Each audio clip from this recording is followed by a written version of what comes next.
E aí pessoal, tudo bem com vocês? Vamos aí para mais uma aula, agora o módulo 8 da nossa apostila 2, da apostila Ângulo.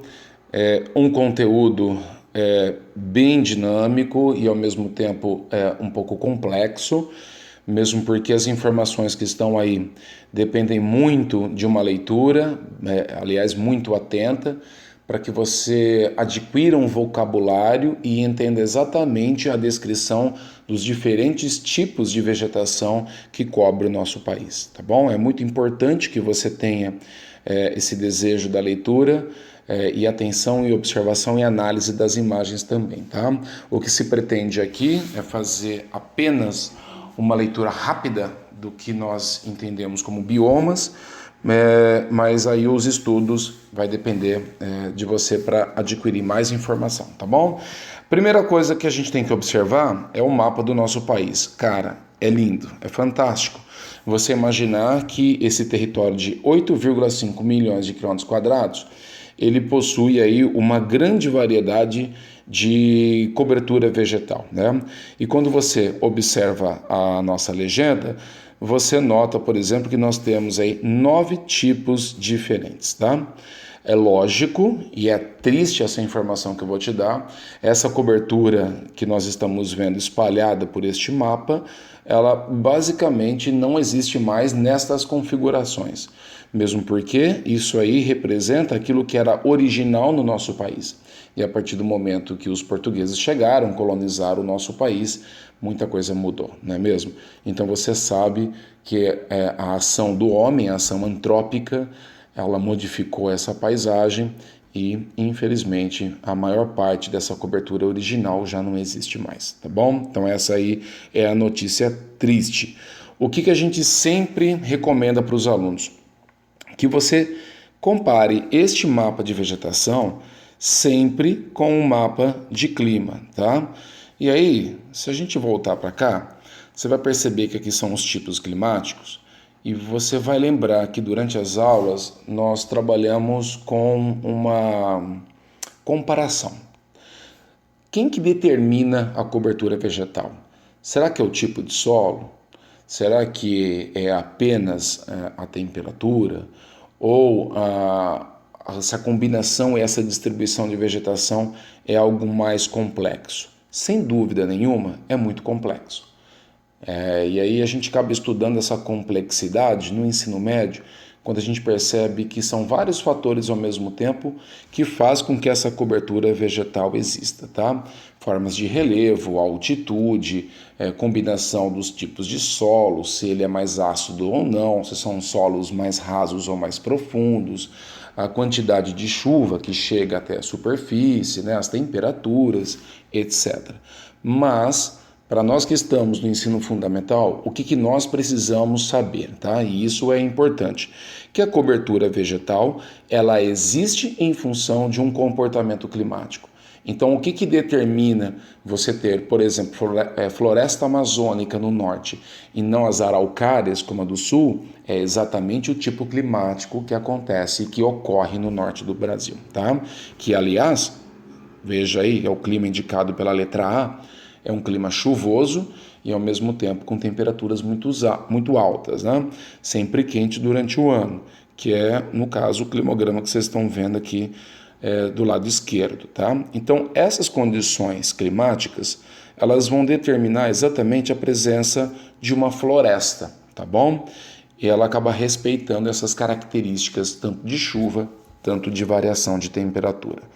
Muito bem, uma vez que nós olhamos para cá, é importante que você faça a leitura dessa legenda.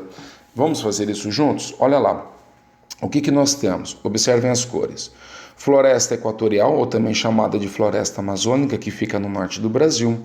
A floresta tropical, ou também chamada como Mata Atlântica, que ficava, aliás, espalhada na costa brasileira, na costa leste, costa marítima, daí vem o nome Atlântica. Floresta subtropical, que também existia, né, em grandes proporções na região sul do Brasil, representada principalmente pelos pinhais, que aqui no Brasil nós chamamos de araucária. A Mata dos Cocais, que fica na região do Piauí e do Maranhão, que é uma cobertura de transição entre a caatinga e a floresta amazônica, formada por uma grande variedade de palmeiras, tá? Que é aquela planta que dá o coco ou o coquinho, campos, que é uma vegetação rasteira no sul do Brasil, o cerrado, que fica na região central, a caatinga da região nordeste, depois o Pantanal, no estado do Mato Grosso e Mato Grosso do Sul, e também num pedaço da Bolívia e no Paraguai, e os manguezais, que é essa cobertura que nós vamos ver pintadinha de roxo, que fica exatamente nas áreas litorâneas, tá? Como eu disse, a maior parte dessa vegetação totalmente alterada. A primeira que nós vamos perceber, que a apostila vai trazer para nós, é a floresta amazônica, tá? Perceba que o autor, extremamente cuidadoso, o que ele fez? Ele vai mostrar para nós em qual região está localizada essa vegetação, quais são as características dela, aí eu vou pedir para você descrever e comparar com as imagens, mas notem que é uma vegetação sempre verde, muito fechada, graças à grande quantidade de chuva que aparece nessa região, tá? Aqui na imagem você consegue perceber na parte de baixo que nós temos, por exemplo, um rio, né? E essa floresta alta com as copas, né? Emendando uma com as outras das outras árvores vizinhas, sempre verde, característica então dessa região bastante chuvosa, tá? A biodiversidade da floresta amazônica é incrível, nós temos milhares de árvores, nós temos milhares de peixes e aves, né? Que formam um conjunto de fauna e flora espetacular no planeta Terra, tá? Então vale a pena você fazer uma leitura aí para descobrir mais informações. A Mata Atlântica, observem, olha só que interessante, onde ela ficava.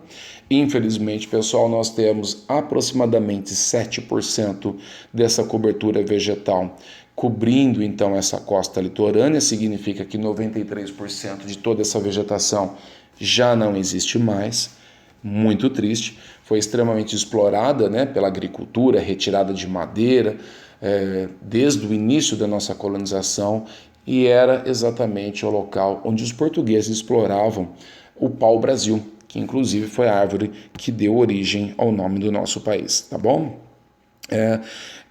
Também uma floresta, portanto, árvores altas, sempre fechada e sempre verde, porque ela recebe muita umidade proveniente aí do Oceano Atlântico, tá bom? Um outro bioma super interessante que acontece, ou melhor, de novo, acontecia em abundância no nosso país, exatamente aí na região sul, tá? Principalmente no estado do Paraná e Santa Catarina, que são as araucárias. As araucárias são pinheiros, tá? E esses pinheiros, eles são originários aqui da nossa América do Sul. Você não encontra em nenhum outro lugar do mundo, a não ser que alguém tenha levado a semente e plantado, tá? Mas de forma natural, ele só se encontra aqui na América do Sul. Olha que triste essa informação, 5% é o que sobrou, tá? Dessa vegetação maravilhosa. E são árvores que podem chegar aí até 30 metros de altura. Então, exatamente essa condição, dá uma olhadinha no tronco dela, como é bem retinho, exatamente essa condição dela ser alta e de ter um tronco bem reto, fez com que ela fosse muito explorada para a retirada de madeira, tá? Então, existe aí uma indústria que explorou essa madeira na região sul, principalmente para a construção de móveis ou então para a retirada de tábuas para a construção de casas, prédios, pontes dessas cidades brasileiras, tá? Então, infelizmente, é uma árvore que está ameaçada. Inclusive, se você derrubar uma árvore dessa, é um crime ambiental, tá? Ela está protegida por lei aqui no nosso país. Mata dos Cocais, galera, onde fica? Região nordeste do Brasil, tá? Entre aí os estados do Piauí e também do Maranhão, tá bom? O que é característico dela? É do clima tropical, portanto é uma região muito quente, basicamente chuvosa também, e você vai ter aí espécies de palmeiras. Entre elas você tem babaçu e a carnaúba, tá? Essas duas vegetações, elas são importantes, elas são palmeiras, elas vão produzir este coquinho, não é aquele coco que a gente usa para tomar água, tá bom? Mas eles têm propriedades interessantes, desde do campo assim, farmacêutico e até do campo da nutrição, tá? Então a gente consegue produzir vários produtos através dessas sementes, entre óleos, né, cera automotiva, óleos essenciais que são usados pela medicina ou pela indústria de cosméticos, tá? Também já sofreu aí com uma degradação muito grande por parte, né, das atividades agrícolas, mas ainda existem algumas faixas dessa região que ainda mantém essa vegetação. Essa aqui talvez seja a mais conhecida de todos nós, mesmo porque na nossa cidade aqui de Bauru, nós vamos perceber que essa vegetação é super comum, tá? Principalmente naquela região próxima do zoológico, próximo ali da Unesp, né? A gente tem algumas espécies que se misturam inclusive com a Mata Atlântica. Aqui nós em Bauru, nós somos até privilegiados, porque nós temos uma mistura desde o Cerrado com também a Mata Atlântica, tá? Então, isso é bacana porque é um campo para o nosso estudo, por exemplo.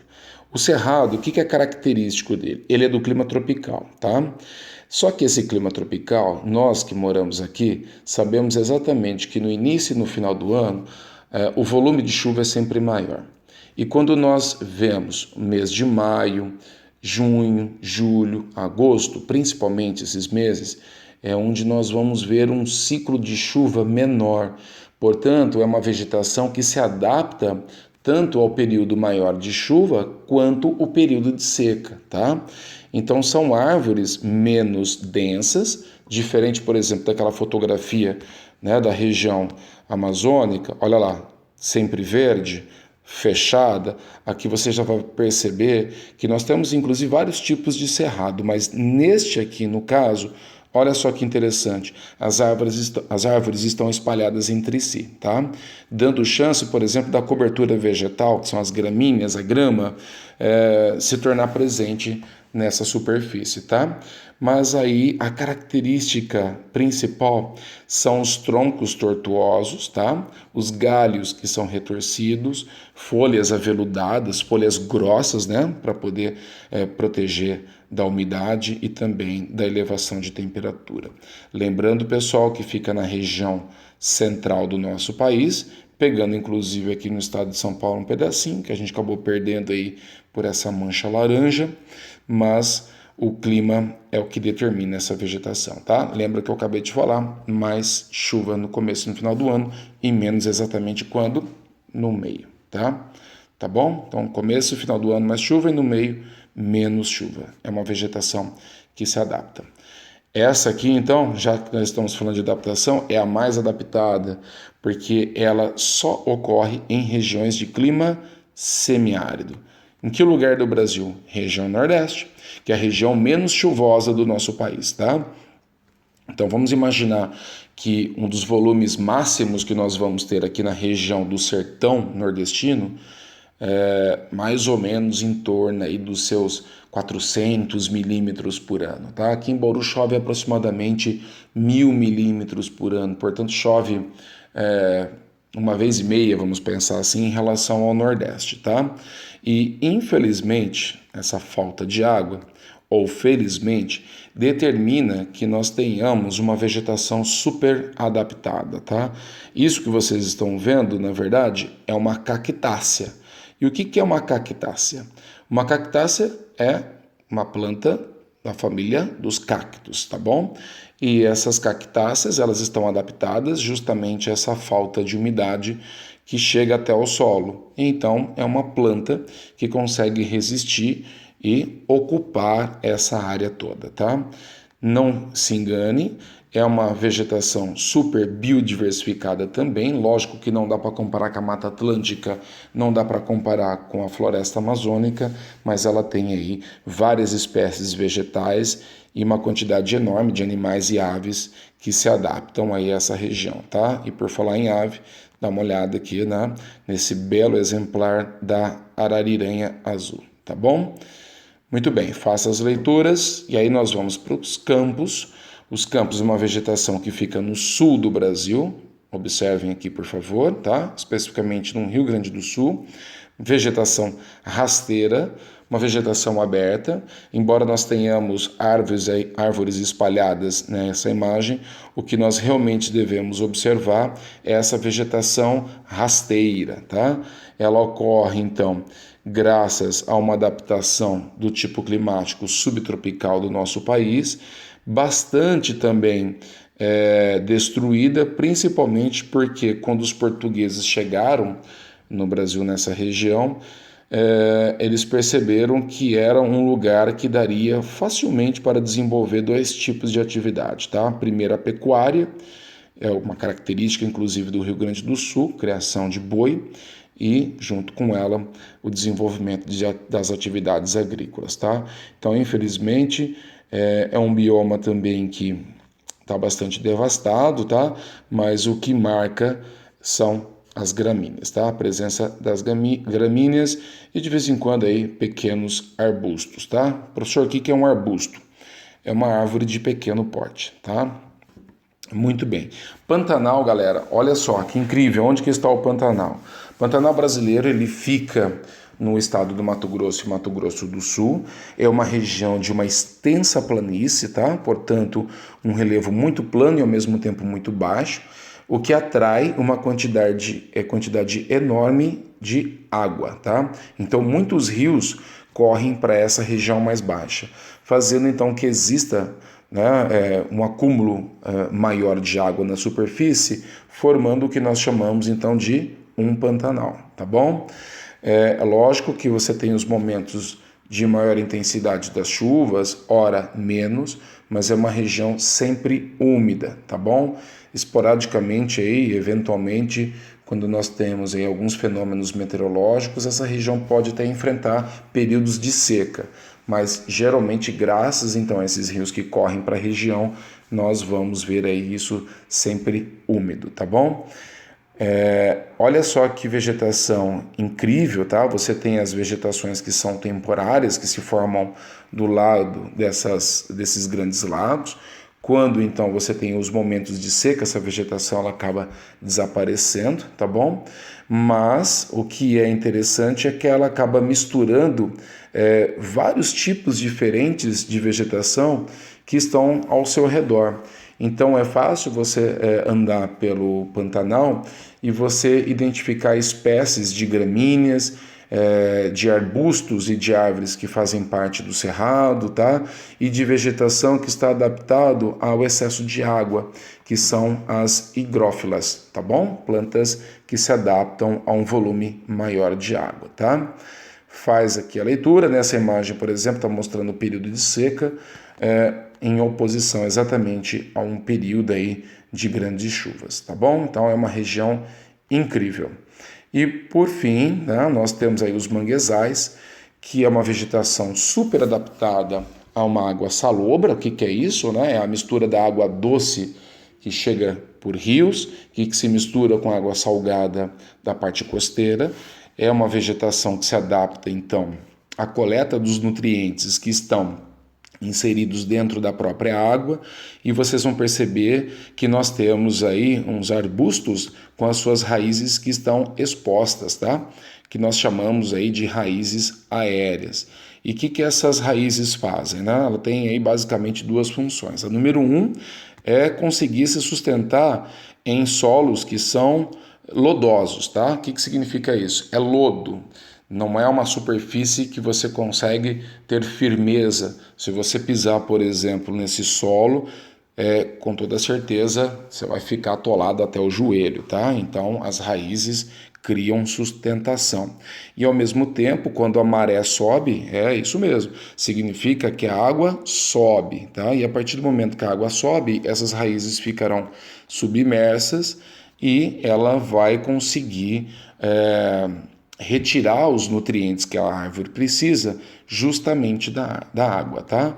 Então veja, em escala nós temos aí uma pessoa andando, não fique imaginando que é uma vegetação aí rala, tá? Pequena não, é uma vegetação interessante e que se você tiver aí um dia a oportunidade de conhecer em alguma cidade litorânea, conheça, tá? E aí você vai perceber que são pequenas manchas espalhadas no litoral que nós vamos encontrá-la. Infelizmente, devido aí, né, à ocupação do nosso litoral por grandes avenidas, cidades, indústrias também, como é o caso lá de Cubatão, por exemplo, né, essa vegetação foi extremamente alterada, tá bom? O que vale a pena a gente refletir para encerrar esse capítulo? Observar esse mapa, tá bom? Veja que todas essas áreas que estão pintadinhas desta cor significa que são áreas antropizadas, tá? O que é o fator antrópico? É a presença do homem. Então, de alguma maneira, essa área que está atingida aí no mapa são as áreas onde o homem, de alguma maneira, já alterou o bioma ou fez com que ele desaparecesse, tá bom? Isso não é bom, mesmo porque nós sabemos que essa vegetação ela ajuda a manter não só as temperaturas, mas a umidade da atmosfera em equilíbrio, aumenta aí, né, a velocidade do ciclo hidrológico, permite, por exemplo, né, que animais e plantas se reproduzam, insetos também, mas ao mesmo tempo nós sabemos que a gente precisa realizar as nossas atividades econômicas, o plantio, a pecuária, por exemplo, a ocupação do espaço por cidades. E aí a gente fica numa situação muito complicada, né? Porque, querendo ou não, a gente precisa preservar, mas ao mesmo tempo nós precisamos nos desenvolver e ocupar esse espaço que é ocupado ou era ocupado por essa vegetação, tá bom? Faça aí a leitura, repita e refaça os exercícios, anote as suas perguntas, valorize esses biomas brasileiros que são incríveis. Beleza? Então, até a nossa próxima aula aí. Grande abraço.